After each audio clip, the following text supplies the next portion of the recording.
किसान को, मजदूर को, गरीब आदमी को कमजोर करने के लिए फैसले लिए। जब पहले किसान आंदोलन चला था, उस आंदोलन में सारे देश के राजनीतिक पार्टियों के लोग किसान की बात करते थे और किसान के साथ खड़े होकर के उनको आश्वस्त करते थे कि हम आपके हितैषी हैं, आपके साथ जो आज अन्याय हो रहा है हम उसके लिए आपके साथ खड़े हैं, हम आपकी लड़ाई लड़ेंगे। क्योंकि उस वक्त लोकसभा का चुनाव नजदीक था और सारे राजनीतिक दल ये चाहते थे कि लोकसभा में कहीं किसान की नाराजगी का सामना तुम्हें ना करना पड़े। कांग्रेस सबसे ज्यादा किसान की बात करती थी और खास करके हमारे यहाँ हरियाणा में जो है, क्योंकि आंदोलन हरियाणा के अंदर ही था, सारे बॉर्डर जो थे वो चारों हमारे लगते थे, एक यूपी का था। यहां पे विशेष रूप से कांग्रेसी जो है ज्यादा इस इशू को लेकर के बड़ी बातें करते थे। आज पंजाब के बॉर्डर पे बैठे हुए किसानों को मेरी ख्याल है करीब 1 साल हो गया। लोकसभा का चुनाव भी जा लिया और विधानसभा का भी जा लिया। हैरानी की बात है, सबसे बड़ी रुकावट आज अगर किसान की मांग पूरी ना हो, किसान दिल्ली ना पहुंच के, उसके लिए हरियाणा की सरकार है। सरकार ने आज इस तरह के बैरिकेड्स लगा रखे हैं कि आदमी तो दूर की बात है, पक्षी भी पर नहीं मार सकता।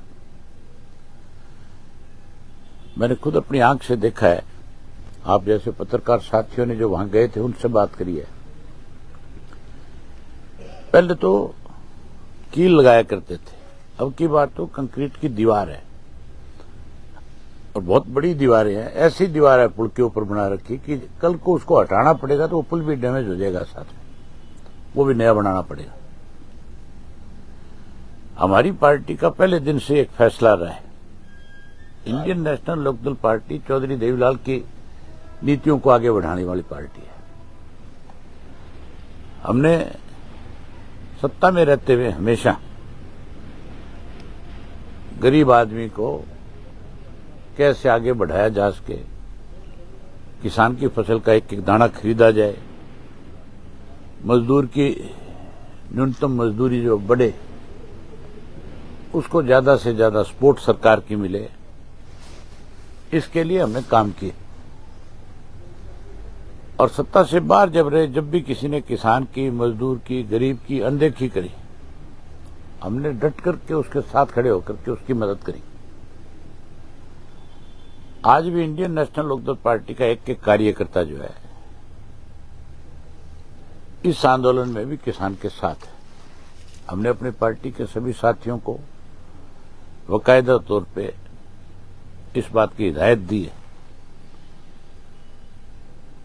इस आंदोलन में जहां हमारी जरूरत पड़ेगी हम हर तरह से खुल करके किसान के साथ होंगे और उसकी मदद करेंगे। हमारी पार्टी चौधरी देवीलाल की नीतियों की पार्टी, और चौधरी देवीलाल हमेशा किसान के बहुत बड़े पक्षधर रहे हैं। देश में किसानों का अगर सबसे बड़ा कोई नेता हुआ तो चौधरी छोटूराम को कहा जाता है। और चौधरी छोटूराम के बाद किसी को देश में सबसे बड़ा नेता मानना तो चौधरी चरण सिंह को और चौधरी देवीलाल को या प्रकाश सिंह बादल को। आज तो किसानों की बात तो बहुत लोग करते हैं, अखबारों में बयान तो बहुत देते हैं और किसान हितैषी होने का नाटक भी करते हैं, लेकिन जब उसकी लड़ाई लड़ने की बात आती है तो ना विधानसभा में बोलते और ना ये लोकसभा में बोलते, फिर ये चुप हो जाते हैं, फिर ये सरकार के साथ खड़े हो जाते हैं। मैं आपके माध्यम से उन कांग्रेस वालों से, हुड्डा से विशेष रूप से पूछना चाहता हूं कि वो ये बताए कि अब जब किसानों को रोका जा रहा है बॉर्डर के ऊपर, क्या कांग्रेस के लोग बॉर्डर खुलवाने के लिए उन किसानों को दिल्ली तक पहुंचाने के लिए क्या उनकी मदद करेंगे? क्या वहां जाएंगे? क्या उनकी लड़ाई लड़ेंगे? इसके ऊपर कांग्रेस को अपना स्पष्ट करना चाहिए कि वो कहां खड़ा है, किसके साथ है। वो किसान के साथ है या सरकार के साथ है। अगर हमें ये कॉल करेंगे पंजाब के किसान नेता कि इंडियन नेशनल लोकदल पार्टी हमारी मदद करे, तो हम खुल करके मदद करेंगे। हमारा एक एक कार्यकर्ता जो है उस बॉर्डर पे जाएगा और उस बॉर्डर से जहां इन्होंने सील कर रखा है वहां से किसान साथियों को लेकर के बॉर्डर तक पहुंचेगा।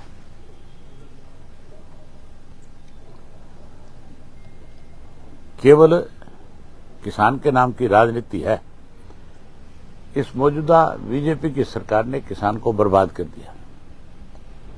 मौजूदा बीजेपी ने देश को आपस में बांट दिया, अलग अलग कम्युनिटीज को बांटने का काम किया है। आजकल ध्यान डाइवर्ट करने के लिए मंदिरों को लेकर के बहुत बड़ी चर्चाएं बीजेपी की तरफ से हो रही है। अखबारों में, मीडिया में, सोशल मीडिया में, सब जगह कभी संभल का बात आती है, कभी अजमेर की बात की जाती है, कभी कोई और किसी मस्जिद की बात होगी। मतलब इस देश के टुकड़े करना चाहती है भाजपा जो है, हिंदू और मुसलमान को अलग थलग करना चाहती है। जिस मुसलमान ने इस देश की आजादी में बड़ी भूमिका निभाई, जिन मुसलमान डॉक्टर, साइंटिस्ट, जिसकी वजह से हमारे देश का नाम बड़ा हुआ, आज उन प्रतिभाओं को कैसे खत्म किया जाए, इस काम में बीजेपी लगी हुई है। अब देश को बचाने के लिए सबको राजनीति से ऊपर उठ करके इकट्ठा होना चाहिए। ये जो इंडिया बना था, लोगों को उम्मीद थी इस इंडिया से कि स्वार्थ से ऊपर उठ करके आपकी लड़ाई लड़ेगा, और इसी करके इंडिया गठबंधन को इतनी सारी सीटें दे करके एक बड़ी ताकत बनाने का काम किया। बड़ा अच्छा विपक्ष बनाया। बनाना तो सत्ता पक्ष चाहते थे, लेकिन कांग्रेस के अहंकार ने ही उस सत्ता पक्ष को खत्म कर लिया। जो सत्ता में आनी चाहिए थी, इन कांग्रेसियों ने अपने अहंकार से इंडिया गठबंधन को सत्ता में नहीं आने दिया। हरियाणा के अंदर भी भाजपा को लोग सत्ता से बाहर करना चाहते थे। हर आदमी का मन था कि भाजपा की सरकार हर हालत में जाए, लेकिन केवल और केवल कांग्रेस की हठधर्मी हुड्डा की जो फैसला था, हुड्डा कभी नहीं चाहता था। मैं तो पहले भी बहुत खुल करके ये बात कहता था, आज भी कहता हूं, हुड्डा भाजपा के साथ मिला हुआ है और हुड्डा ने ही अब की बार भाजपा को फिर से सत्ता में लाने के लिए बड़े गेम प्लानिंग करी, बड़ा गेम चेंजर रहा। अब तो बावरिया की स्टेटमेंट आने के बाद तो स्पष्ट हो गया, कहां तो हुड्डा जो है उदयभान के माध्यम से टोटल का टोटल ब्लेम जो है ईवीएम पे लगा रहा था। टोटल का टोटल ब्लेम जो है कोई इस बात का लगा रहा था कि सरकार ने ईवीएम के माध्यम से हमें चुनाव हराया है। लेकिन अब बावरिया की स्टेटमेंट के बाद तो स्पष्ट हो गया कि हुड्डा ने ही स्वयं इसको भाजपा को जिताया, कांग्रेस को हराया। मैं आपको एक उदाहरण बताता हूं। हर राजनीतिक दल ने अपने अपने सर्वे कराए थे कि कहां कहां कौन कौन उम्मीदवार जीत रहे हैं, कौन सी पार्टी जीत रही है। बीजेपी ने भी कराए, हमने भी कराए, कांग्रेस ने भी कराए। सर्वे करने वाले मोस्टली जो लोग हैं वो राजनीतिक लोगों से आकर के कांटेक्ट करते हैं और बताते हैं कि जी हमारा पिछला सर्वे ये रहा, इस बार का सर्वे हमारा इस तरह का है, आप भी हमें मौका दो। और जब मैंने उनसे बात करी तो उन्होंने बताया कि हमने भाजपा के लिए सर्वे किया, हमने कांग्रेस के लिए किया, हम आपके लिए भी कर रहे हैं। मैंने जब उनसे पूछा, उन्होंने बताया कि अगर कांग्रेस इन सिटिंग एमएलए के ऊपर दाव लगाएगी तो 14 से 16 सिटिंग एमएलए इनके हार जाएंगे, जिनकी छवि जो है आज की तारीख में अपने विधानसभा क्षेत्र में ठीक नहीं है। और राजनीतिक दल हमेशा अपने कैंडिडेट बदलते हैं। कभी भी किसी भी राजनीतिक दल ने आज तक अपने पुराने घोड़ों के ऊपर दाव नहीं लगाया। हमेशा घोड़े बदलते हैं, हमेशा कैंडिडेट बदले जाते हैं। लेकिन रेड हुई थी ईडी की हुड्डा के करीबियों के ऊपर, और हुड्डा को यह मैसेज दिया गया था कि अब हम तेरे को पकड़ के अंदर ठोकेंगे। ये उसी दिन भाजपा के पास चला गया। उन्होंने इससे कहा कि पहले जितने सीटिंग है तुम्हारे उन सब के टिकट का फाइनल करवा, क्योंकि इसके पास टिकट का फ्री हैंड था। उस रेड के 2 दिन बाद, एक दिन छोड़ करके अगले दिन कांग्रेस के यह ऐलान हो गया था कि सारे सीटिंग एमएलए को टिकट दी जाएगी। 16 एमएलए जो इसके सीटिंग थे, 31 में से 16 आ रहे हैं। अगर वो बदले होते तो भी भाजपा सत्ता में नहीं आती। और लास्ट में जो 14-15 सीटें बांटी गई, उसमें 9 ऐसे लोगों को टिकटें दी गई थी जिनके नाम भाजपा ने आगे किए थे कि इनको टिकटें दो। ऐसे ऐसे लोगों को टिकटें दी थी जिनको टिकट देते उनका विरोध शुरू हो गया था, क्योंकि जिसको चाहते थे लोग कि इसको कांग्रेस की टिकट मिले, उसको दी नहीं, उसकी काट दी। शारदा राठौड़ को सारे लोग कहते थे इसको टिकट दे देगी, ये जीत जाएगी।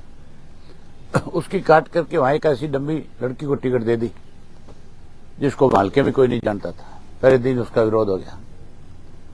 इसी तरह सोना की जो सीट थी उसके ऊपर ऐसे आदमी को टिकट दिया जो पहले दिन पैसे देकर के टिकट लेकर के आता। सारे कहते हैं कि पैसों से बिकी है, जबकि टिकट उनका जितेंद्र भारद्वाज जो था वो सबसे बड़ा दावेदार था। इस तरह से 9 टिकटें फिर इन्होंने अपनी काटी। इस हुड्डा ने ही इस प्रदेश का भट्टा बिठाया। और आज जो है बीजेपी अगर सत्ता में है तो उसके लिए सबसे बड़ा जिम्मेवार जो है भूपेंद्र सिंह हुड्डा है। हमारे ऊपर हैरानी की बात है आपको सुनने की, भाजपा तो सत्ता में आना चाहती थी, इस बात की लड़ाई लड़ रही थी। और आपने हुड्डा को देखा होगा, पूरे टाइम एक ही बात थी कि इंडियन नेशनल लोकदल पार्टी किसी तरह से आगे ना आ जाए। ले दे के एक ही बात कहता था हर मीटिंग में, वोट काटुओं से सावधान रहना, ये वोट काटू, ये वोट काटू। जिन्होंने राज किया, जिन्होंने इस प्रदेश को बहुत कुछ दिया, ये हमें टारगेट कर रहा था। इसको एक ही डर था कि अगर इंडियन नेशनल लोकदल पार्टी ज्यादा सीट जीत गई और अगर सत्ता में आ गई तो तेरे जो कुकर्म किए हुए हैं उसकी सजा तुझे मिलेगी।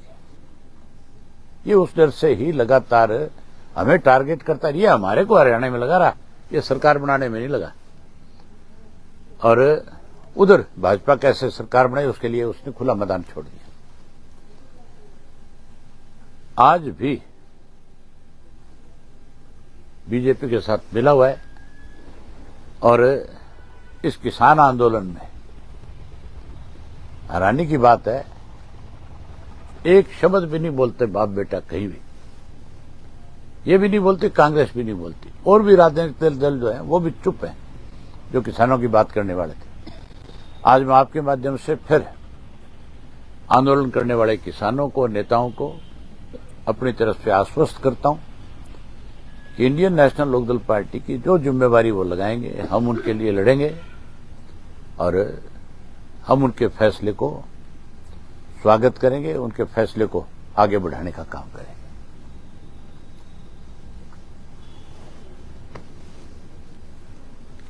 आपने कोई अपनी तरफ से कुछ पूछना हो तो। सर, ईवीएम की जो आपने जिक्र किया है, ईवीएम पे सवाल उठाए जा रहे थे। कुमारी शैलजा ने भी कल उनसे पूछा गया था कि बाबरिया का जो बयान था उस पर क्या कहेंगी, तो इनमें फूट नजर आ रही थी, क्योंकि वो आप मुझे एक चीज बताओ,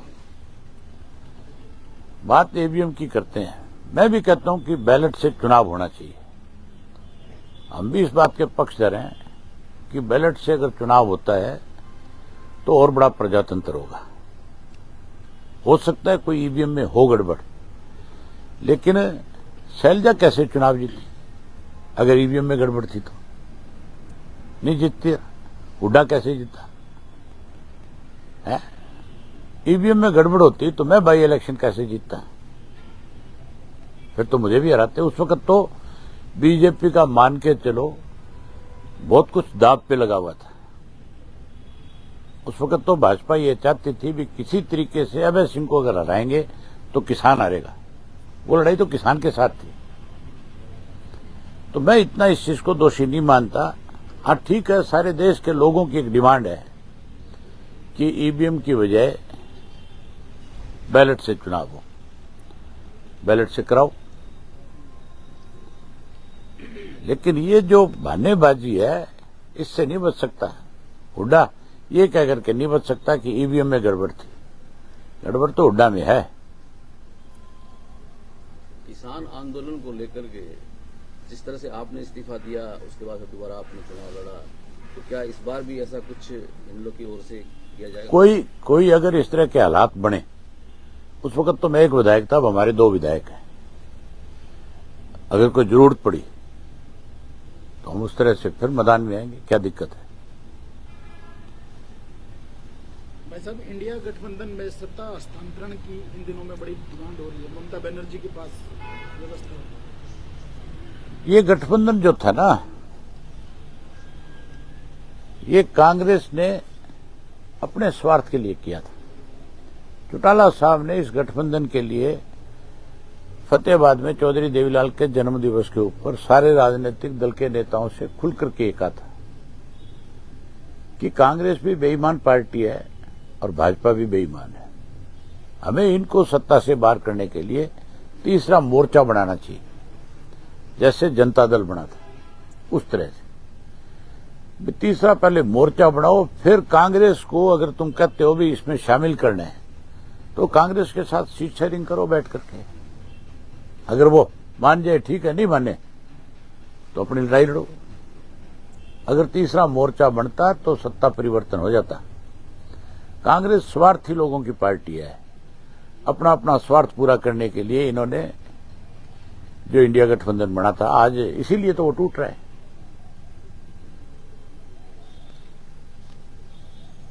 विधानसभा में पिछले 5 सालों में या जब भी 10 सालों में आपकी आवाज गूंजा करती थी और जो एक अच्छी सशक्त रूप से आप रखते थे तथ्यों से, इस बात ऐसी बात अब दोबारा कोई पहले मैं एक था बोलने वाला, अब हमारी पार्टी के 2 हैं। और आपने पिछला विधानसभा का सत्र देखा होगा, उसमें टोटल 4 कॉलिंग जो है मंजूर हुई। 4 में से 3 हमारी थी, इंडियन नेशनल लोकदल पार्टी। हम प्रदेश के लिए चिंतित हैं, हम सत्ता के लिए चिंतित नहीं। चौधरी देवीलाल ने हमेशा एक बात कही, सत्ता सुख भोगने का साधन नहीं है, सत्ता सेवा है। सत्ता में हो तो सेवा करो, और विपक्ष में हो तो सत्ता में बैठे लोग अगर लोगों के ऊपर अत्याचार कर रहे हैं तो उसके लिए संघर्ष करो, उसके लिए लड़ाई लड़ो, उसकी मदद करो। हमने अब की बार भी 3 कॉलिंग लगा करके प्रदेश को मैसेज दिया कि इंडियन नेशनल लोकदल पार्टी आपके साथ खड़ी है। हम उस आवाज को और बड़ा करेंगे। एनएलओ का चंडीगढ़ को लेकर क्या स्टैंड है? पिछले दिनों से काफी सरगर्मियां रही हैं विधानसभा को लेकर, चाहे चंडीगढ़ हमारा है। चंडीगढ़ की तरफ कोई आंख उठा करके देख भी नहीं सकता। ये सब लोगों को गुमराह करने के लिए इस किस्म की बातें बारी बारी पॉलिटिकल पार्टियों के लोग कहते रहते हैं। भाजपा की तरफ से लंबे समय से एक बयान आ रहा है कि हम विधानसभा के लिए जमीन अलॉट हो रही है, जल्दी विधानसभा नई शुरू कर देंगे। पंजाब के गवर्नर ने क्लियर कर दिया कि हमने कोई जमीन अलॉट नहीं करी है, कोई दी नहीं है, क्योंकि चंडीगढ़ का प्रशासक वो है। हाँ, उसने साफ कर दिया कि हमने कोई जमीन अपनी तरफ से हरियाणा गवर्नमेंट को अलॉट ही नहीं करी है, ना कोई जमीन हमने उनसे अब तक उसके बदले में उसके एवज में मांगी है।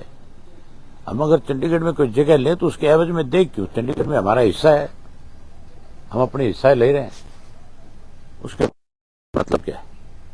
आज प्रधानमंत्री की रैली है जी पानीपत में, हरियाणा की रोडवेज सारी की सारी रैली में लगा। तो और तानाशाह तरीका क्या होता है? प्रजातंत्र खत्म क्यों हो रहे हैं? ये सब चीजें सरकारी मशीनरी का दुरुपयोग जो है आज इसलिए है ये कि जिस विपक्ष को यहां ताकत दी लोगों ने वो भाजपा के साथ मिला हुआ है। मैं विपक्ष में था, अपोजिशन लीडर था, प्रधानमंत्री उस वक्त भी राय में आया था। मैंने खुल करके इस बात को लेकर के विरोध किया था कि सरकारी मशीनरी का दुरुपयोग नहीं होना चाहिए। हाँ ठीक है, बसें किराए पे सरकार ले सकती है, कोई पार्टी ले सकती है, लेकिन आप कितने लोगों को परेशान करते हो, ये सोचने वाली बात है। अगर आपके यहां जितनी रोडवेज की बसें हैं वो बीजेपी ने किराए पे ले ली, पैसा दे दिया, बीजेपी के पास पैसा है, लेकिन जो रोज आने जाने वाले लोग हैं, गांव से शहर आने वाला है, कोई कोर्ट में आने वाला है, जिसके पास अपना कोई साधन नहीं है, उसके सामने कितनी बड़ी मुसीबत है। आज दिन किसी ने अपनी कोर्ट में कोई तारीख पे आना था, किसी ने डीसी ऑफिस में आना था, किसी ने कोई रजिस्ट्री करानी थी, वो कोई बस में बैठ करके जो आ रहा था उसके सामने कितनी बड़ी परेशानी है। आज अगर वो नहीं जाएगा, कल को उसके वारंट इशू हो सकते हैं। कोर्ट तो ये नहीं कहेगी कि भाई मुझे क्या पता, तू बस से आ रहा था, तू गाड़ी से आ रहा था, क्यों नहीं आया, जानबूझ करके नहीं आया, बहाने बनाए होंगे। किसी की आज रजिस्ट्री की तारीख होगी, अगर उसकी हाजिरी नहीं लगेगी तो कोई एक तरफा फैसला कर देगा कि नहीं कर देगा? मतलब इससे कितनी बड़ी परेशानी होती है लोगों को, इसके बारे में पहले सोचना चाहिए। इनको इस बात से कोई मतलब नहीं है कि कौन परेशान हो रहा है। सर इन्होंने तो प्रधानमंत्री के सामने भीड़ इकट्ठा करके अपनी पीठ थपथपाई है। SYL को लेकर आप लंबी लड़ाई लड़ते आ रहे हैं, लेकिन अब पिछले दिनों में सिर्फ सरकार से बात की जाती है तो या तो न्यायालय का एक्सक्यूज देते हैं या मीटिंग का एक्सक्यूज देते हैं, लेकिन कोई फैसला नहीं हो पा रहा है। सरकार के पास तो काम ही एक बचा है कि पंजाब का किसान दिल्ली ना पहुंचे, उसको कैसे रोका जाए, उसी काम में लग रही है। और सरकार के पास कोई काम नहीं है, खाली है, सिवाय अखबारों के कहीं नहीं है सरकार। बेरोजगारी दर भी सर बढ़ती जा रही है।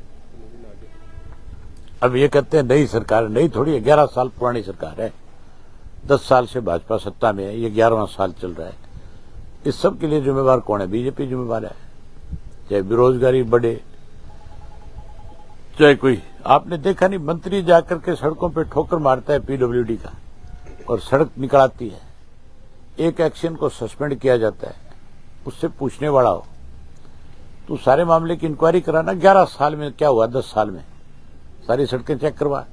अगर तू इतना ईमानदार है तो फिर तू, मुझे लगता नहीं है कि जिसको इसने सस्पेंड किया मंत्री ने, उसके खिलाफ कोई कार्रवाई होगी। हो सकता है पहली बात तो बहाल हो गया होगा, नहीं 4 दिन बाद हो जाएगा। सर सुप्रीम कोर्ट में सुनवाई है, जो बॉर्डर हरियाणा पंजाब के बंद किए गए, आम लोगों की ट्रांसपोर्टेशन को लेकर भी असुविधा हो रही है और आंदोलन के अधिकार पे भी रोक लग रही है। अब देखो कोर्ट क्या फैसला करती है। कोर्ट ने तो पहले भी कहा था अभी खोलो, सरकार ने उसके लिए कोई नया रास्ता निकाल लिया रोकने का। आज क्या फैसला करे कोर्ट? हम तो चाहते हैं कोर्ट खुलवाए रास्ता, किसान को जाने दे। दिल्ली जाने के लिए आप किसी को कैसे रोक सकते? दिल्ली हमारी कैपिटल है, फिर प्रजातंत्र कहाँ है? इसका मतलब आप एक कम्युनिटी को पुलिस के बल से रोकना चाहते हो। एक तरफ उसके हक की बात करते हो, दूसरी तरफ जो है उसके सामने परेशानी खड़ी करते हो। ना उसको खाद मिलता, ना बीज मिलता, ना उसकी फसल बिकती, ना उसको कीड़े मार दवाइयां ठीक मिलती। वो इसीलिए तो आंदोलन कर रहा है, उसको भाव नहीं मिल रहा। हमारा मुख्यमंत्री बयान देता है कि हरियाणा में हम एमएसपी पे खरीद रहे हैं, पंजाब की सरकार खरीदे। एमएसपी बनाता कौन है? केंद्र की सरकार। एमएसपी पे कोई फसल खरीदी जाएगी, पैसा कौन देगा? केंद्र की सरकार। आज भाजपा की सरकार हरियाणा में है तो हो सकता है वहां उनको पैसा मिल रहा हो, पंजाब में पैसा दे दो, सरकार खरीद लेगी। ये भेदभाव है।